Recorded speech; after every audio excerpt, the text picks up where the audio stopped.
I grew up in Aurora, Colorado, where my parents always had a knack for worrying. They were convinced I wasn't ready to live on my own, constantly rattling off little concerns. You'll forget to lock the door. Or you'll open it to a stranger and get robbed. Maybe their own experiences fueled those fears, or perhaps they just couldn't picture me as an independent adult. Either way, it drove me crazy. More than anything, I wanted to prove them wrong. So when I turned 20 in June 2023, I seized the chance to move out. I found a small studio apartment not far from Aurora Community College, where I take part-time classes. It wasn't fancy, just a creaky front door, beige walls, and a cramped kitchenette. But it was mine. I loved it. There was a certain magic in finally calling a space my own. For the first time, I felt like I was living life on my terms. The first couple of weeks were uneventful.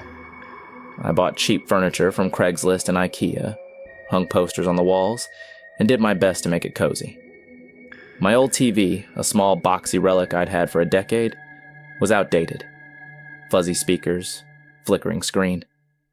I decided to sell it on Craigslist and use the money for a bigger one with better sound, something that wouldn't crackle every time the bass hit it. I listed it for a reasonable $75. Within hours, I got a handful of messages, most offering around my asking price. Then one stood out. A guy named Henry offered $100, no negotiation. It was odd. I'd clearly stated I was open to haggling, but he didn't even try. Just said he was very interested and would pay extra to pick it up right away. My parents' warnings about strangers lingered in my mind. Who offers more than the asking price on Craigslist without a reason? My first instinct was to ask my friend Layla to come over and hang out while Henry stopped by. Strength in numbers, right?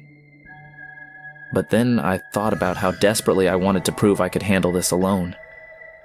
I convinced myself not to rely on anyone. After all, it was broad daylight, just a guy buying a TV. How bad could it be? Henry and I agreed on 11 a.m. the following Thursday. When Thursday morning rolled around, I tidied up, placing the TV neatly by the door for an easy handoff. I texted Henry at 10:30 a.m. to confirm. No response. I waited an hour. Still nothing. Annoyed, I gave up and went about my day. Frustrated, I'd stayed in for nothing. Days passed with no word. I considered selling the TV to someone else, but classes and midterm projects kept me busy. Then, one Sunday night, June 25th, I remember it clearly. I was about to crawl into bed when my doorbell rang. It was nearly midnight, instantly putting me on edge. People rarely visited me, let alone at that hour. My phone buzzed a second later, with a text from an unknown number. "Hey, it's Henry. I'm at your door. Sorry it's late." My heart skipped a beat. I crept quietly to the door and peered through the peephole. 3 men stood there. I recognized Henry's face from the tiny profile picture he'd sent, though it was too dim to see clearly. The other 2 were bigger, looming behind him. Every instinct screamed that this was wrong. I texted back, "Too late to do this now. Can we do it in the morning?" "Okay," he replied. "I'm so sorry, I'll come by tomorrow at 9 a.m. I heard them mumbling outside, but after a few tense seconds, they shuffled away. I waited, frozen, before stepping back from the door. My knees trembled. I'd been gripping my phone too hard. The weirdness was undeniable. Why show up at midnight, unannounced, with 2 other guys? But they were gone, so I tried to shove the anxiety aside. I brushed my teeth, turned off the lights, and settled into bed. Around 2 a.m., just as I was drifting off, a loud, violent pounding jolted me awake. It sounded like someone was throwing their body against the door. My stomach dropped. Every hair on my neck stood on end. I froze, hoping it would stop. It didn't. The pounding grew louder, and then... crack! Wood splintered. They were forcing the door open. Heart racing, I grabbed my phone and tiptoed toward the front. As I got closer, the door frame gave way, and the door burst open so abruptly I stumbled back. In the dim hallway light, I saw Henry leading the way, his face twisted with urgency, almost panic. Behind him were the two men, bigger than I'd remembered. At least they seemed so, as fear exploded in my chest. I let out a panicked yelp, spun around and sprinted to my bedroom. I slammed the door, locked it, then darted into the bathroom and locked that door too. 2 layers of protection, for what it was worth. My hands shook so badly it took 3 tries to dial 911. The operator's calm, steady voice was my only lifeline. I whispered that a break-in was happening right now and gave my address. The men were inside. I could hear them moving, one shouting something to another. I swear I heard them kicking through my bedroom door, or maybe the hallway closet. Everything blurred together in my ears. Minutes later, though it felt like forever, sirens wailed. Then came yelling outside, sharp commands like, "Get down!" Footsteps surged in the hall. After a moment of quiet, I crept out of the bathroom. Police officers filled my living room. One guided me outside to safety. The front door hung crookedly, ruined, and my belongings lay scattered. Later that night, the police told me they'd caught Henry and his accomplices as they tried to flee with a bag of my stuff. Laptop, video games, even some cheap jewelry. They found my TV by the doorway, half wrapped in an old blanket, wires dangling. It was surreal, seeing my life rummaged through.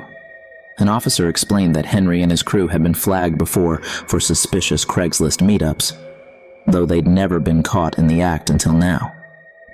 Their method was to lure people, especially women, by offering more than the listing price. Once they knew someone would be home alone, they'd show up unexpectedly. If they couldn't talk their way in, they'd break in. They'd been targeting people around Denver and Aurora for a while. Hearing that, I realized how naive I'd been. I was so determined to prove my independence that I'd ignored glaring red flags. The officer looked almost sorry for me as he handed back a pair of earrings the group had dropped on the sidewalk. "You got lucky," he said gently. "We showed up just in time." I nodded, still in shock, my legs like jelly, my mind racing with what-ifs. What if I'd opened the door at midnight? What if I hadn't called 911 in time? The rest of the night blurred, giving my statement, filling out forms, listening to my landlord rant about the busted door. By sunrise, I sat in my living room, staring at where the door used to latch properly. My parents' warning suddenly felt justified. I'd always found their doubts annoying, but replaying that night, I could hear my mom's voice. "You can't be too careful." She was right. Maybe they understood the world better than I did.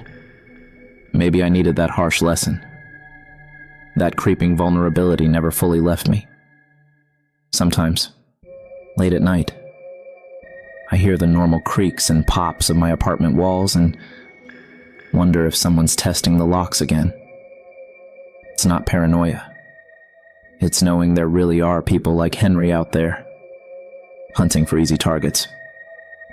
That's what sticks with me most. Henry seemed so friendly, casual over text. A regular name, polite words, no direct threats, until he burst through my door.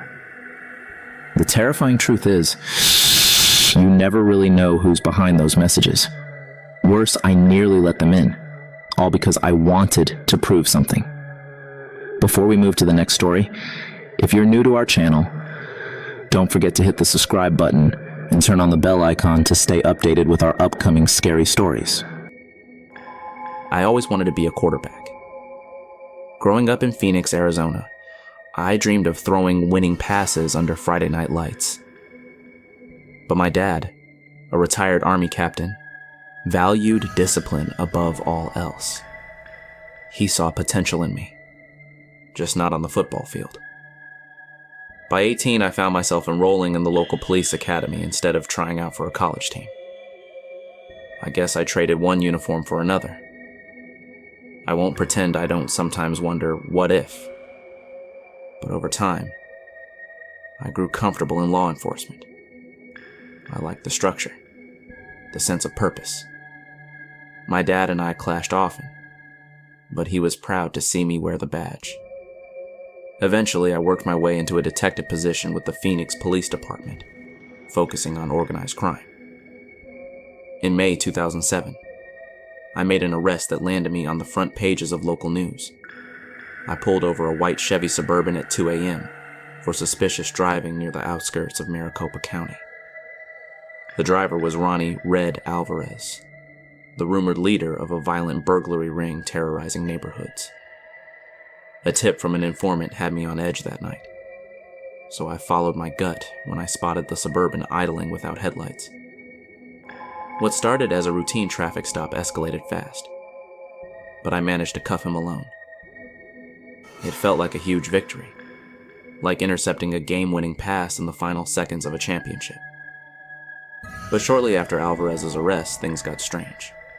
My wife Ava and I have a 9-year-old son named Connor. One afternoon, a week after Alvarez's arraignment, Connor didn't come home from school. At first, I assumed he'd stayed late for soccer practice. When the school said they hadn't seen him leave, my stomach twisted. I rushed over, searched every hallway, checked with the remaining teachers. He was gone. I put out an alert, rallied colleagues, and launched a citywide search. The department worked tirelessly. Bulletins, security cams, even the FBI's local field office got involved. Days slipped by with no sign of Connor. I'd never known terror like that. My chest felt hollow. I barely slept. Each hour without him chipped away at me. On the 6th day, a tip suggested Alvarez's gang might have kidnapped Connor in retaliation for his arrest. They had connections across the state. I threw myself into the case, pressing informants, chasing leads, running on adrenaline. But every trail dead-ended. No sightings, no calls, no ransom demands. It was as if my son had vanished. The nights were brutal. Lying awake at 3 a.m., staring at the ceiling fan, I'd blame myself. Alvarez was behind bars, but maybe his crew wanted to send a message. That guilt sank deep, a stone in my chest. Ava tried to stay strong, but we were both helpless. 10 days after Connor disappeared, I was in my bedroom combing through old case files for anything I'd missed. Ava was at her sister's for the night, needing a break from the tension. Around midnight, I heard a soft thump downstairs. My heart raced, but I tried to stay rational. Houses creak, and I was on edge. Then came a louder sound, definitely from the basement. I hadn't been down there in days. Grabbing my flashlight, I crept downstairs, stepping lightly, fighting my imagination. At the bottom, I flicked on the light. Everything seemed normal. Shelves of photo albums, holiday decorations, bins. Then a muffled whimper came from behind some boxes. My throat went dry. I edged closer, stepping around a broken coffee table we'd meant to toss. There, in the corner, was Connor, tied up, wrists and ankles bound with rough rope, a cloth gag around his mouth. His eyes met mine, wide with fear and relief. I nearly collapsed. Terror, relief, confusion crashed over me. Steadying my hands, I untied him and removed the gag. He clung to me, shaking, his heartbeat pounding against my chest. When he spoke, his voice was faint and raspy. He said our housemaid, Jackson, had picked him up from school. Connor had always known Jackson as a friendly face. We'd hired him months ago through an agency, since Ava and I worked long hours. He didn't suspect anything until Jackson drove him somewhere unfamiliar and locked him in a dark place. Connor didn't know where, but he'd overheard them mention me. Something about getting even. I bolted upstairs, gun drawn, checking every room. No sign of Jackson. I called the station, struggling to keep my voice steady as I explained. Within minutes, units surrounded the house, scouring the property. Nothing. He'd vanished, Over the next few days, we learned Jackson wasn't his real name. His agency paperwork was fake. He was an ex-con with ties to Alvarez's gang. He'd infiltrated our home to target my family. It had all been planned from the start. Nearly 2 weeks later, a hiker reported suspicious activity in Tonto National Forest, an abandoned hunting cabin off an unmapped trail. My partner and I led a team there at dawn. The cabin was dilapidated, rotting shingles, broken windows. We approached silently, weapons ready, the tension thick like the moment before critical play. But this was life or death. Inside, we found Jackson alone, rummaging through stolen goods. He reached for a weapon, but we moved faster. Cuffed, he met my gaze with an unnerving calm, refusing to speak. At the station, he denied everything. Alvarez stayed silent behind bars. The case tangled into a broader investigation of the gang. I had Connor back, thank God, but the damage lingered. He was terrified to be alone. Ava and I couldn't stay in that house. We put it up for sale. Every creak, every shadow felt like a threat. Sometimes, late at night, I think back to that traffic stop. Nabbing Alvarez felt like a win, but it came at a devastating cost. They'd used my own home as a pawn in their game. What haunts me most is the unanswered question. How many others were involved? People I trusted, people I saw daily could have been part of it. That uncertainty keeps me awake. A floorboard creaks, my phone buzzes, and adrenaline spikes. There could still be others out there waiting, planning.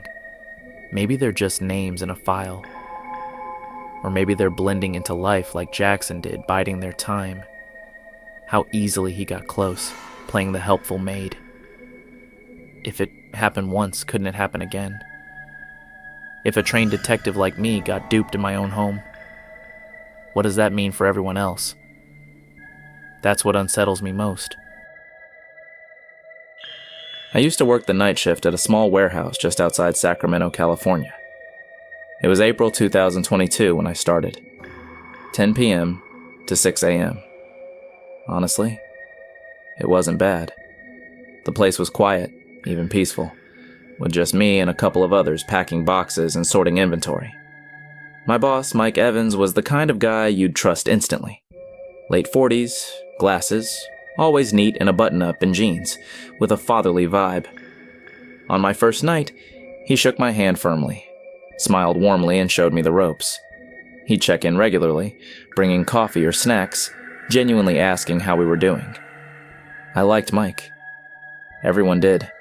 For months, things ran smoothly. I settled into a routine. Clock in, grab coffee, handle packages, chat with coworkers. Mike usually left by midnight, ensuring everything was on track. Life felt predictable, easygoing, safe. Or so I thought. By mid-August, something felt off. Mike started staying later, at first until 1 or 2 a.m., working in his office with the blinds shut tight. It was odd, but we figured it was paperwork. Then he grew withdrawn. His easy smile faded, replaced by tense looks and irritated sighs. One night in September, around 3 a.m., I stepped outside for air. It was chilly, quiet. I noticed Mike's truck parked far off near the lot's edge, half hidden behind dumpsters. He usually parked by the entrance. Puzzled, I saw him inside, arguing on the phone, gesturing angrily, his face twisted with a hostility I'd never seen. I slipped back inside, unsure what I'd witnessed. Maybe personal issues, I thought. Everyone has rough nights. But things only got stranger. Mike's behavior turned erratic. He'd arrive past midnight, disappearing into his office, growing short-tempered, snapping over small mistakes.